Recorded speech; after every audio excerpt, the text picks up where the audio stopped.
Crazy ending, tambak na, nakabawi pa. Kinabahan sa dulo sila Stephen Curry, nakipagtrastukan pa si Draymond Green kay Lu Dort. PC kalan sa fourth quarter mga bro. Golden State Warriors versus OKC Thunder, tapatan ng number 2 at number 3 team sa West. Di magandang simula ni Stephen Curry, agad siyang na-check ni Lu Dort sa play na to mga bro. After nyan nakapag-commit pa ng foul si Steph and 1 basket naman mula kay SGA. In control sa laban ng OKC pero napabuhat sa Warriors si Andrew Wiggins na kumana ng 7 straight points halfway mark. Di maganda ang lagay ni Chet Holmgren mga bro, nang sabayan niya ang atake dito ni Wiggins. Pasok ang layup pero masama ang pagkakabagsak dyan ni Holmgren.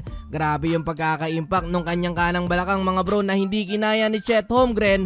Halos maiyak ang player ng OKC sa nangyari mga bro, kaya naman kitang kita kahit tinulungan na siya ng teammate ay hindi niya mabigyan ng pressure yung tumamang balakang. Rekta balik ng locker room si Holmgren. Well, Steph Curry unang basket mula sa driving layup. Easy lang kay Curry makagawa ng puntos kapag hindi si Lu Dort ang bumabantay. Ito pa isa, step back 3-pointer mula sa greatest shooter. 5 points sa first quarter para kay Curry. Final minute pumahabol pa ng end 1 basket si Jonathan Kuminga. Yun nga lang, naibawi din niya ng OKC mula naman sa buzzer beater 3 points ni Isaiah Joe, 33-26, end of first quarter. Start of second quarter, nagpaulan na ng 3 ang Warriors. 4 na sunod mga bro ang naipasok. 2 pa doon ay nanggaling kay Jonathan Kuminga. Napa-timeout pa ang Thunder nang i-take over ni JK ang opensa ng Golden State. 10 points na para kay Kuminga. Nakakuha na din ng Golden State ang lead. After naman ng 3 na to ni Stephen Curry, di mapigilan ng OKC ang outside shooting ng Warriors pero Draymond Green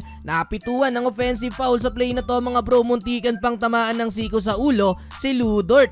Though buti nilang di nakasira yan sa momentum ng Golden State. Buhat pa din si Kuminga, 12 points sa second quarter para kay JK.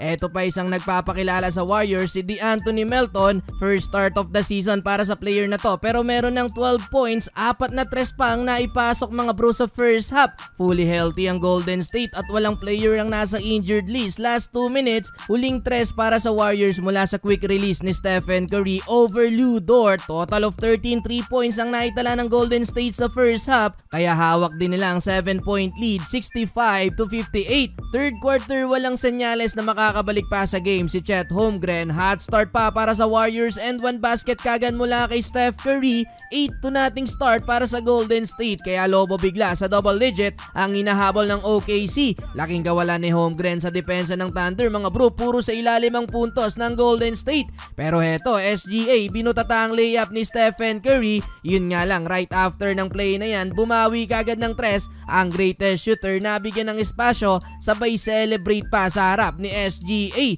Napapangiti na si Curry dahil malaki pa din ang lamang ng Warriors. Umabot na yan sa 20 mga bro, na miesta na lang sa ilalim si Steph Curry dahil wala nga ang best defender ng OKC sa ilalim. Mamaw si Steph, daming easy basket ng Golden State sa ilalim. Nagpapapasok pa ang tira nila sa labas. Bawing-bawi ang Warriors mula sa pagkakatambak kalaban ng Cleveland. Eto, isa pang long bump 3-point mula kay Stephen Curry. 28 points na sa third quarter para kay Steph. Under 3 minutes, magte-30 pa ang lamang ng Warriors mga bro, 103-75. 3 mula kay Buddy Hield. Di na nakabawi dyan ang OKC mga bro. End of third quarter, 107-79. Pero fourth quarter mga bro, hindi pa tapos ang laban. Kumambak pa ang OKC Thunder. Halfway mark, naibaba pa nila sa single digit yung kaninang magte-30 ang lead ng Warriors. Home team naman mga bro ang nagpaulan ng 3, 114-105. Under 5 minutes mga bro, napituan pa ng technical foul si Draymond Green matapos ang ginawang siko kay Lu Dort. After nyan, naki-steal pa mga bro si Alex Caruso, 114-108, pero nakabawi ng alley-oop dunk si Jonathan Kuminga. Buti na lang sa dami na nangyari, nakabawi pa din ang Golden State. Nakuha pa din nila ang panalo sa dulo. Dagger 3-pointer mula kay Stephen Curry, 119-108. Panalo ang Warriors mga bro, 30-point game para kay Curry.